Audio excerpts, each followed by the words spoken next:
For Phil and Lynn McLean, a new life in West Africa seemed like paradise. But when they fell victim to an elaborate con, their world fell apart. Phil was beaten, arrested, became a fugitive, then a prisoner. I was one kick away from possibly being killed. The man I love, I may never see again. Lynn!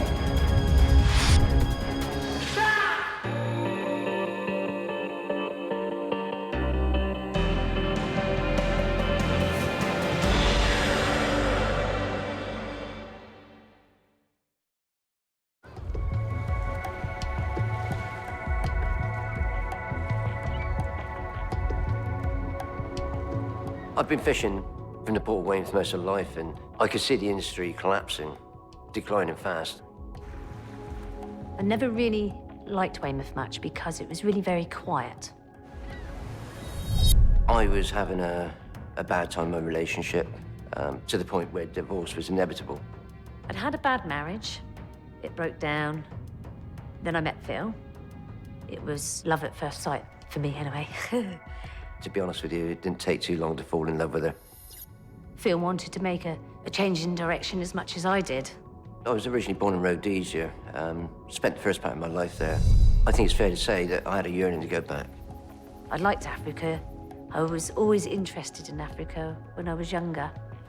Phil sold his house, and we sold the fishing vessel that we had in the Weymouth Harbour. When we seen that go, we knew that was the beginning of a new start for us. We were off. I was happy just to get away from everything. And we decided the place we wanted to go to make the start was Africa.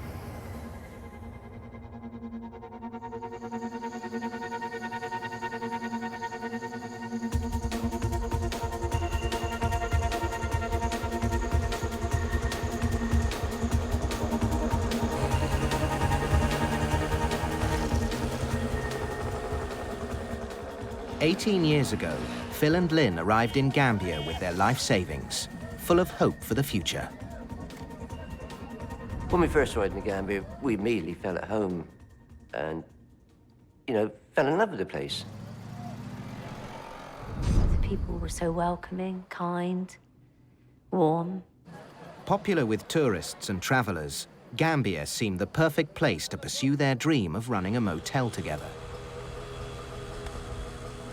One of our good friends in Gambia knew he was on the lookout for some sort of business and pointed out a motel which is going to be coming up for lease.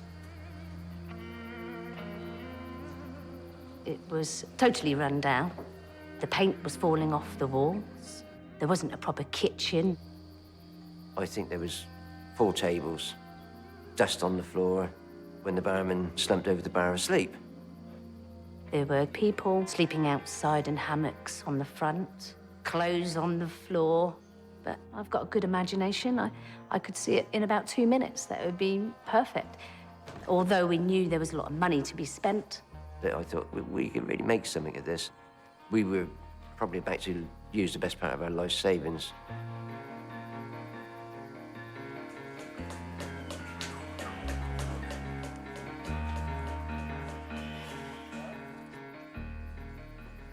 I think friends, family thought we were a tad crazy taking on this project, especially investing into a country we didn't know.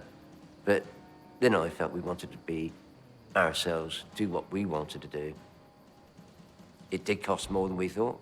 In the end, I think we close to £70,000 spent on the place.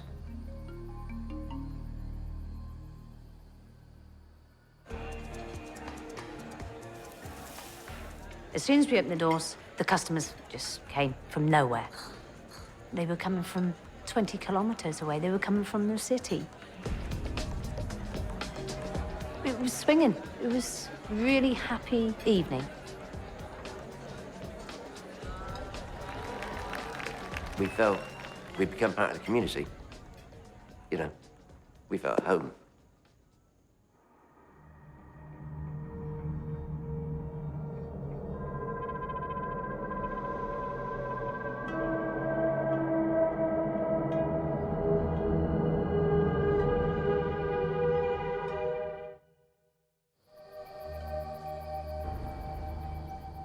For the next few weeks, the motel flourished.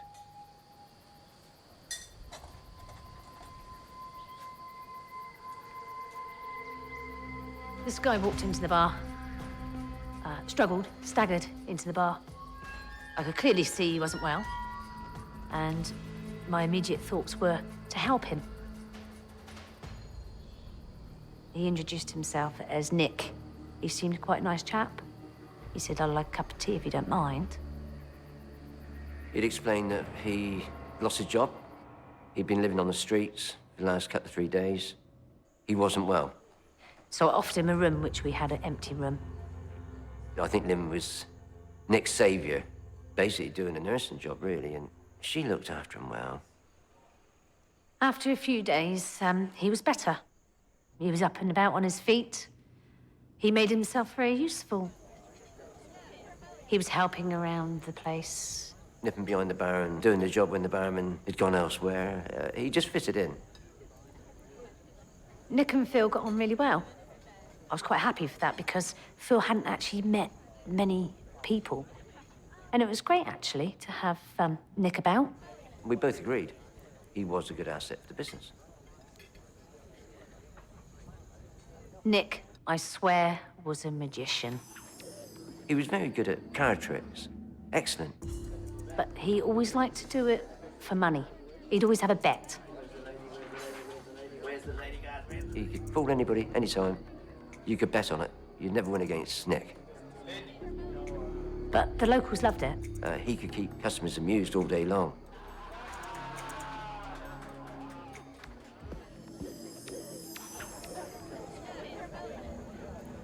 We had another guy come in the bar. His name was John. When he first started drinking in the bar, you couldn't help notice him because we're in a predominantly Muslim country and he used to drink Guinness. He was a quiet guy. He'd sit there on his own. But he became a regular customer and blended in after a while, and he seemed a very nice chap. John and Nick seemed to know each other. They'd go through to the back rooms, out of earshot, I always thought. Sometimes I picked up on a couple of sort of kind of strange conversations. Unusual things about money, and quite vast amounts of money. They would talk millions. When I would go in, they would stop talking. Something wasn't ringing right to me. Lynn said, "You're spending too much time with this John." And it seemed a bit shady, she said. My answer to that was, perhaps you're being a little paranoid. Just don't worry about it, he said. Nick's fine, don't worry about him. Why should I be suspicious? They hadn't done anything wrong. But Lynn's intuition told her differently. Should have listened. Lynn and Phil McLean's Gambian motel was flourishing. They were planning a trip back to the UK, and their friend Nick had a proposition. Nick approached me and just asked me as simple as you might ask someone when they're going down a shop. "Do you mind me doing me a favour?" Nick was asking the favour on behalf of John. I said, "Well, what is it?" He said, "Well, if you're up in London, a couple of stones," he said, "worth, £200-300. You can drop into a friend of mine there, a jeweller. If you bring the money back, he said, I can help repay you for all you've done." He described him, if I remember rightly, as a couple of mellers, which are very small diamonds. I said, "Oh." I said, "All right." I said, "Well, when we do go back, yeah, no problem."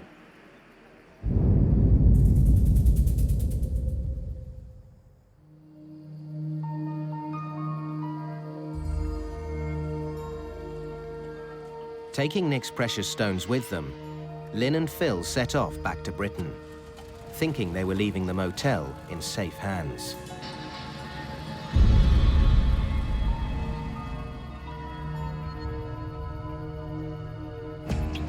But when they got back, Nick's stones turned out to be not so precious after all. Around about the second week I was up in London, I took him the address Nick had given, spoke to the guy in there. He took one look at him and said, "Well, they're topaz." And he said, £50, he said, "if you're lucky." I said, well, I told her small diamonds. He said, no. He said, topaz. He said, no, I don't deal in topaz. He said, so I'm not going to buy them. And I thought nothing of it and walked out. Carried on what I was doing in London, went back to Weymouth. We had a phone call from a friend which owned a nightclub just down the road from us in the Gambia. She said, there's trouble at the motel. I think you need to make your way back and sort it out. So we decided that Phil would go back a couple of days before me and that I would stay in the UK and finish off what business had to be finished. I couldn't imagine what could have gone wrong. As I drew up against the motel, everything looked fairly normal.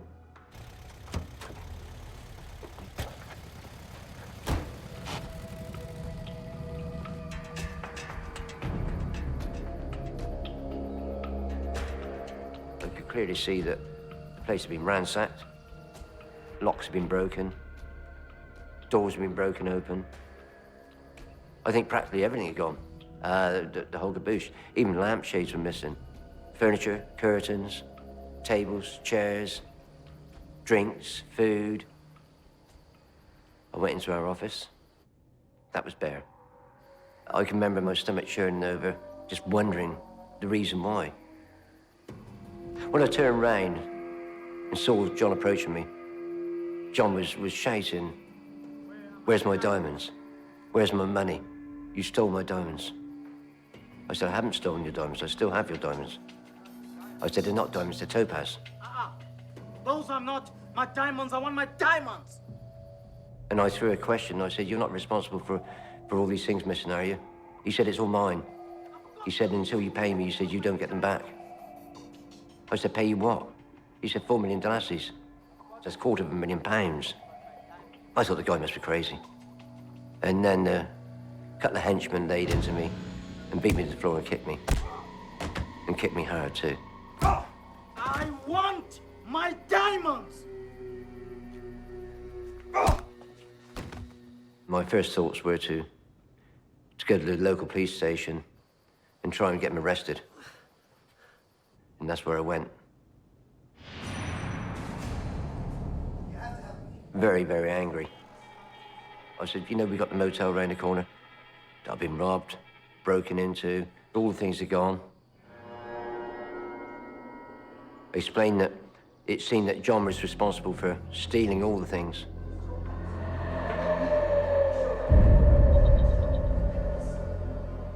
And it was almost like a piece of magic that appeared from nowhere.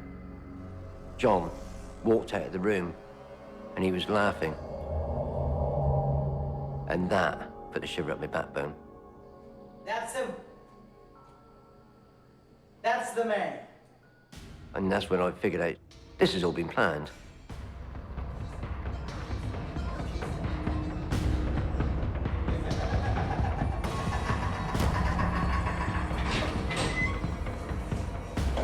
I got pushed into the cell.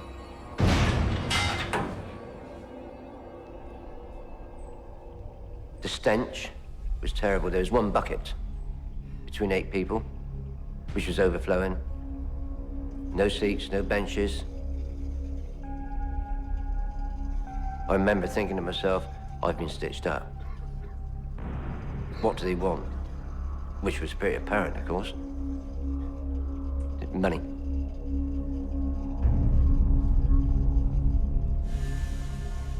It was a game they were going to be playing.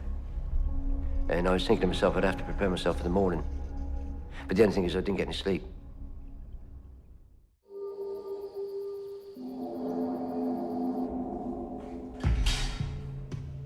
The cell was undone. And they said to me, "We're taking you into the CID room. You will get your chance to explain there." I felt quite encouraged that anybody who's slightly level-headed, certainly in the CID department, would understand what's happened. So I had a little bit of encouragement. Oh, Phil. Take a seat, my friend. Take a seat. He had a smile. First thing he said, Mr. Philip, he said, "What are you doing here? Why have they brought you here? Why don't you tell me all about it?" Made me feel quite good. And every time I said something, "Oh, dear," he said, "Oh, really?" You know. "Oh, no," you know. And he had in his hand a piece of paper. which she asked me to look at. And it was a written statement. He said, all I want you to do is read this. He said, and sign it. I read it, and to much to my amazement, it was a confession of a charge of stealing 2 diamonds. And I said, what the hell do you think you're doing? I tore it up in front of him.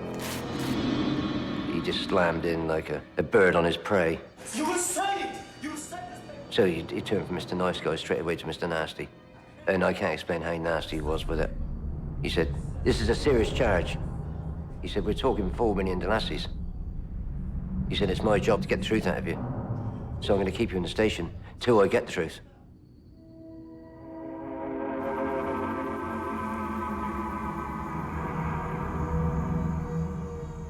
Phil hadn't phoned me that day to tell me that he had arrived safely. I was beginning to get worried.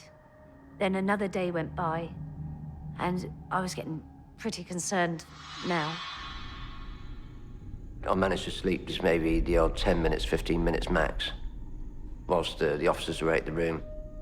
But 10 minutes later, time for questioning again. Various ways they woke me.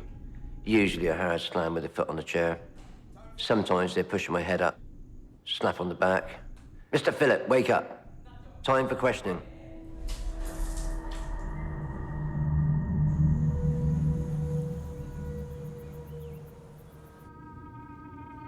During that period, I must have been questioned 50, 60 times. Over the period of 6 days, same routine. Asked me to make a statement, refused to make a statement. I understand the time, but you have to sign here. I never thought once of signing. Not at all. There's a lot of people which would have signed anything just to get out of there. Okay, we'll be back. I knew if I did that, there's worse to come, not better.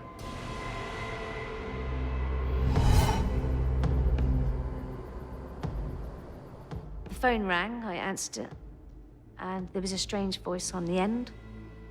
Said that Phil was locked up in the police station and I wasn't to travel to the Gambia because it was too dangerous.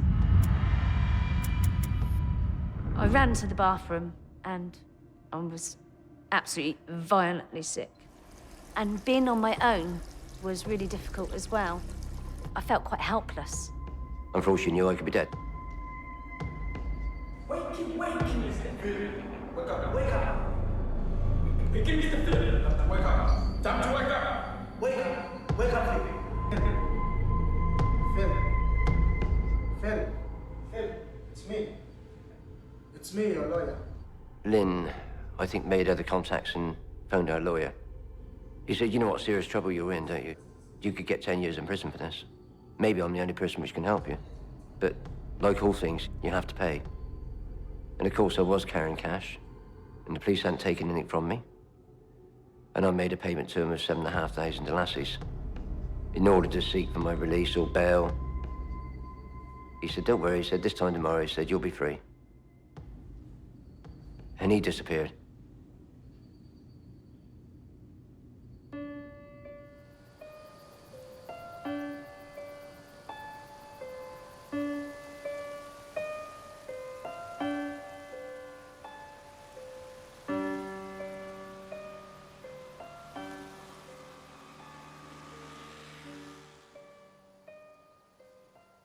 Wake up! Wake up, Philip! Wake up! I think it was on the 4th or 5th day, I was taken outside onto the steps at the police station to be able to talk to my lawyer. And the lawyer said, Mr. Phillip, I've got bad news for you. He said, well, the truth is, I'm not acting on behalf of John now. He's paid me to act against you. I was speechless. Then I said to him, can I have my money back, please? The answer is no. Not only did he double-cross me, he stole the money. And that was our lawyer. After 6 days in police custody and exhausted after very little sleep, Phil was bundled off to court.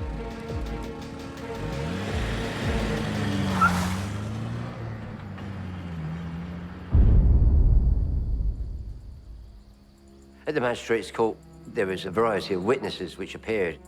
There was John, of course, which is the complainant, and one of the main witnesses was Nick. I was officially being charged in court with the theft of 2 diamonds to the value of 4 million dollars, £250,000. The magistrate asked John to describe these diamonds, and his description of the diamonds was, they're as big as an egg. They were saying that I personally tested these diamonds and agreed with them they were worth $4 million. If I didn't bring him the $4 million, I would let him cut my throat. It seemed that the magistrate appeared to believe him. When Nick came to court, I didn't know what to expect. This was the man which Lynn and I had rescued, even saved his life. He's the man which was our best friend. He's the man we trusted. He told a pack of lies, a complete pack of lies. Nick said that I'd switched the diamonds and replaced them with something completely different. I just knew there and then that he was part of the conspiracy. I felt about Nick a total betrayal of what I classified only months earlier as being one of our best friends. Phil's case was adjourned. The court took his passport, and he was released on bail.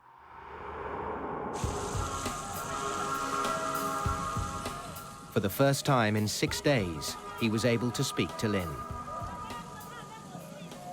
Phil had a lump in his throat, I could hear that. I was crying as well. And all I wanted to do was, get back to the Gambia and see Phil. I was missing him so much. But Phil continued to tell me that he didn't want me to come to the Gambia. He was told they would kill me. I explained to Lynn very clearly the threats from John and his cronies. If your wife comes here, I'll kill her. She's dead if she comes in this country. He spoke a few more words and the I loved yous. Then he said he had to go. And with that, we said goodbye. But I wasn't sure whether I'd ever really speak to him again.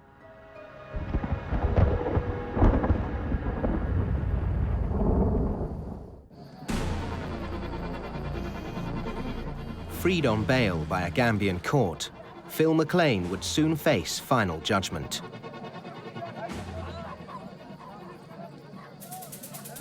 I felt determined to go back to the motel. It's our motel, paid for.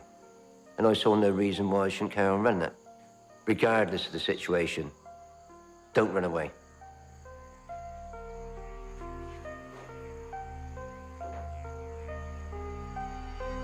Phil!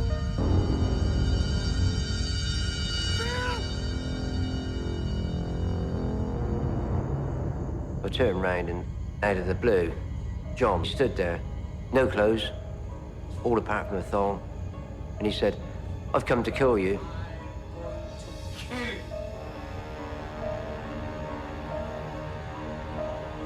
He was chanting, spitting here and there and everywhere. I thought this guy's nuts, but he was being very, very serious. This guy was a witch doctor. This probably explained why he seemed to have such power over people.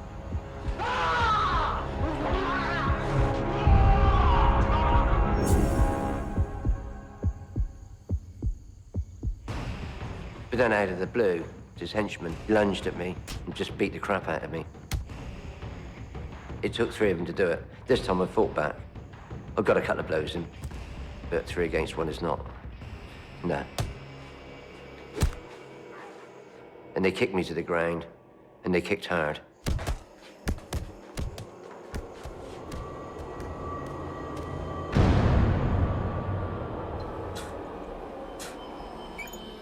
I lost both of my dog teeth. I was bruised all around the rib cage. I was cut on the face, cut on the arms. I had boot burns on my chest. I was 1 kick away from possibly being killed. In fear of his life, Phil abandoned the motel. He took refuge in a friend's secure compound, well out of town. After 3 months apart, it finally seemed safe for Lynn to join him.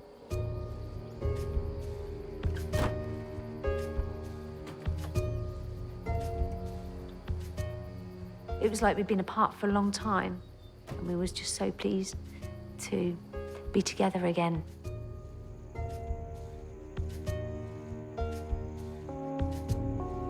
But the sense of safety lasted only a few days.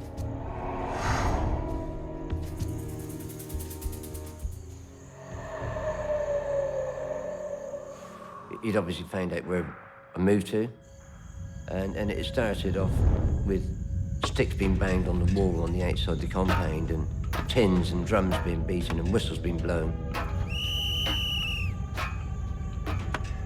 We could hear our names being called, for sure. We knew it was directed at us. Phil!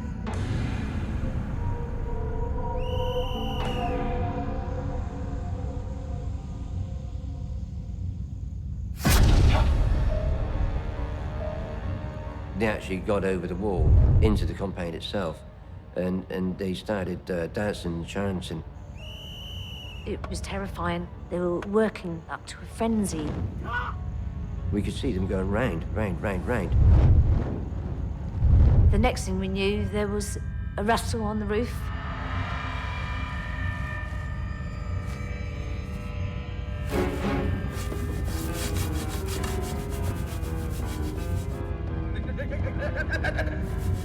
And they were working their way through the grass roof, and then a pair of hands and arms appeared through the roof. Immediately, I just picked up the first thing, which happened to be a broom handle, and started hitting these hams. If we hadn't have fended them off, I think they probably would have entered the room. But it was pretty scary, you know. They all disappeared back over the wall, and that episode was over. But now we started not to feel safe there. Phil!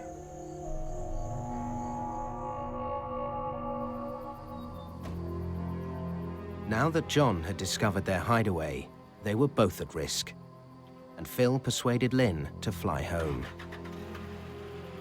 The leaving is the hardest part. The departure.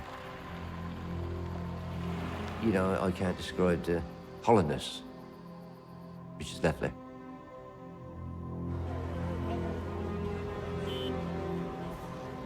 Phil couldn't leave Gambia. The authorities still held his passport, and in just 5 days' time, he was due in court to face the verdict. I saw that the odds were well stacked against me. I could see nothing but bad coming out of this. I stood to go to prison for 10 years, and I didn't like that idea. Faced with the prospect of prison, Phil came to a decision. He would go on the run, using illegal people smugglers to get him out of the country. You pay the right people, you take the route. Could be caught. For me, that would have been very bad news. Put in the hands of the Gambian government trying to escape. I'd lose my bail and end up in the prison.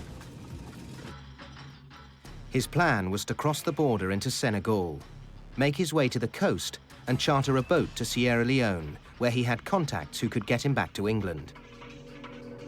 But with his trial date looming, he had just 5 days to do it.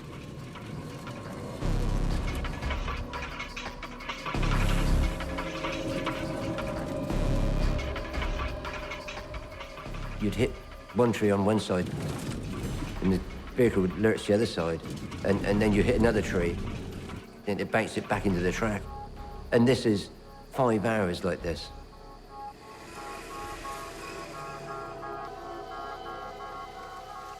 At the end of day 1, Phil was over the border. But now, he was entering war-torn Senegal.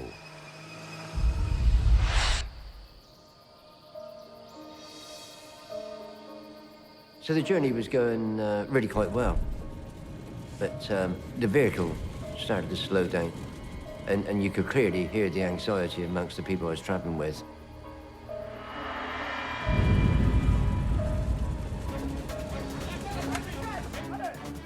First thing they said is passports, which is the one thing which I was dreading, because if I was caught, basically I'd be returned back to the Gambia.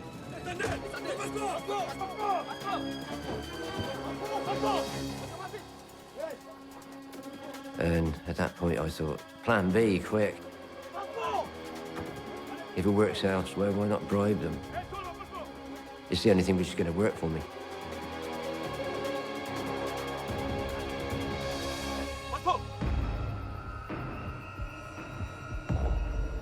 And I thought to myself, well, they could go either way. They could either say, no, what are you doing here? Or they could take the money.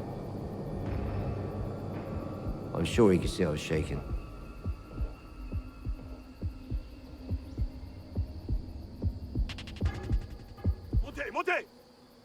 It was my lucky day. They took the money. I thought, I've escaped one. How many more stops might there be?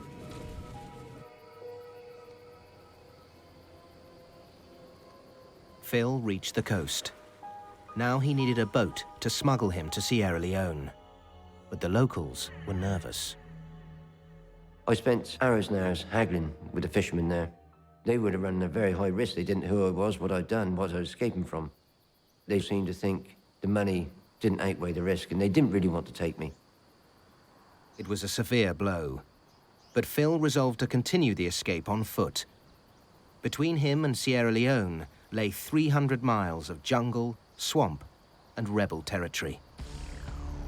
That entailed taking a bush trek through swamp area, and they're crocodile infested. I first met with mangroves, which took me hours to cross. And by then, I'd actually crossed what I guess was the borderline into Guinea-Bissau.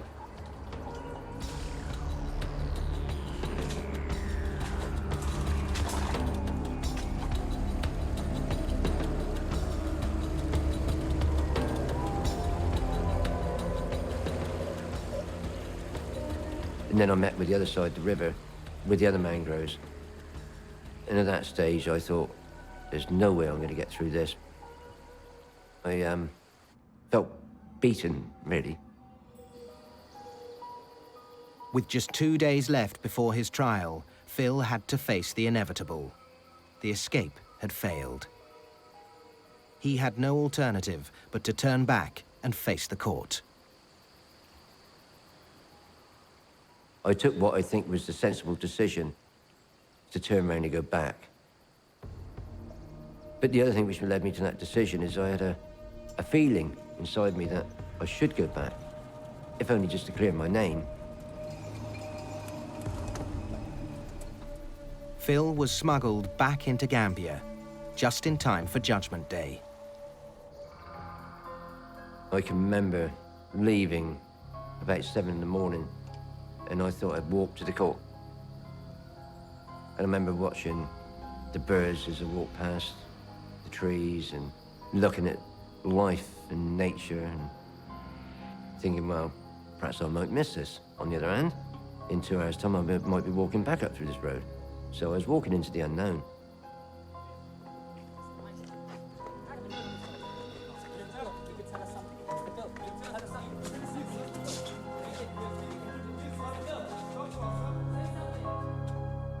The hearing was brief.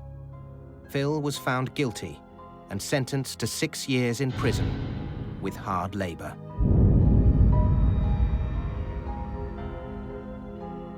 When he said those words, guilty, couldn't believe it. Shock and horror. You know, that they could actually even think of convicting anybody on this evidence. My first thoughts were for Lynn, that she was going to be perhaps on her own for up to 6 years. It was like a nightmare. It was like my life had finished. And I was feeling ever so deeply sorry for Phil. Phil's destination was Gambia's notorious state prison. Mile 2.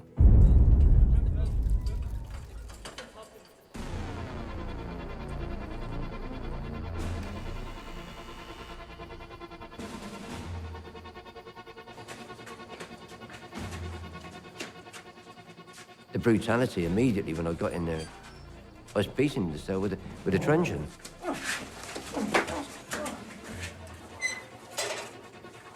A drastic place inside. And the death rate is very high, just on malaria alone. I hear stories that I was the first white man to be in that prison in the last 2 years. The last white man was carried out in a box. Logic simply told me, I don't think I'm going to last the first month. Food was a bit scarce, I think, fed once a day. It usually consisted of a small bowl of rice and just a fish head. The hard labor which I'd been sentenced to soon became clear on my day one. It involved pounding rice into a kuss. The stick probably weighed maybe 40, 50 pounds. I was pounding the food for the day for the prisoners within, and as you pounded the rice, so the flies pitched. And every time you come down with a piece of wood, which is like a hammer, you just squash the flies straight into the rice. And that somewhat put me off of my diet of rice and fish, because I just knew what I was eating was rice, flies, and fish. I'm not a big chap, and I certainly had lost a lot of weight and a lot of strength already. I could so easily have fallen very, very ill with exhaustion, dehydration, and malnutrition. So when the guards weren't looking, the inmates were good enough to take over for me and pound for me and sit me down out of the sun, because one of the problems is it was done in the midday sun, and it was maybe 40 degrees C. This strapping big chap, which was in the same cell as me, he said, if I whistle, he said, you get back up here now and carry on. I would have been in a really, really bad way without them. With the inmates' help, Phil had survived his first days in captivity, but he still had another 6 years to go. At Gambia's Mile 2 prison, Phil McLean had served 2 weeks of his 6-year sentence. One of the guards came to the cell and shouted my name and said, "Visitor!" And everybody clapped their hands inside the cell and they said, "You're very lucky. Nobody gets visitors here." To my surprise, I could see Mr. Norman Mannison. He was a British businessman who'd set up a company in the Gambia. We'd only just met him briefly, but he did say, anytime you ever need anything, just call, and which I did. I called Norman. He was in a terrible shocking state. They give him 6 years. I didn't think he would last 6 months. He convinced me of his honesty, and it was quite obvious to me that he had been set up and conned. What clinched it for Norman was the name of the man at the heart of the scam. A man he'd employed in Gambia. Nick. Nick was acting as our agent in Gambia, but it became apparent the man was an out-and-out con. I myself had been robbed for some £35,000. Nick's environment was very much with the mafias out there. He said, and I'm going to organise and try and get you some bail on appeal. And if we can get bail for you, he said, we can get you out. But I cannot promise anything whatsoever. He said, but I can do my best.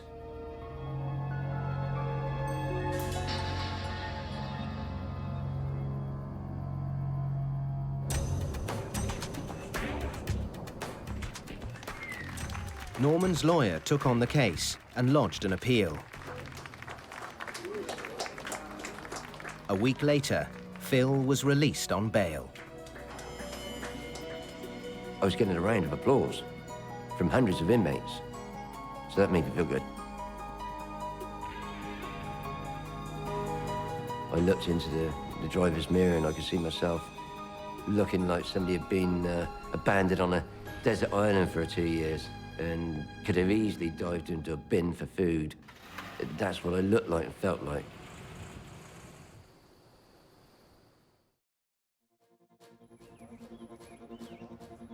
5 months later, after a short hearing at Gambia's Supreme Court, the charges were thrown out and Phil was acquitted. He was free. Free. I looked at Phil and Phil looked at me and it was, his face changed. I could see he was happy. It made me happy. And it was almost like a new life starting again. We were ecstatic about it, of course we were. Finally, justice had been done. The most emotional thing was when leaving the Gambia was passing the motel. I could hardly look at it, actually. I was happy to leave it behind me, but also upset at the same time. We'd lost our dream. We'd lost all hope. We'd lost everything. Even though we only had £10 in our pocket, we were together again, and that's all mattered.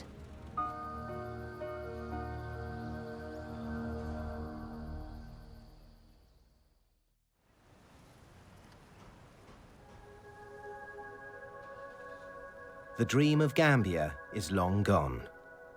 But in Spain, Phil and Lynn have found a smaller, safer version of paradise. I mean, the most important thing is Lynn and I have got each other. And second to that is I'm still alive. And I value life probably better these days than I ever did before.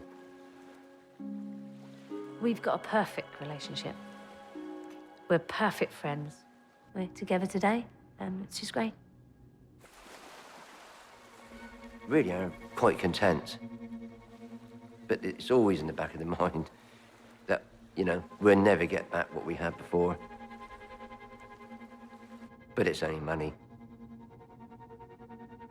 After all, it's only money.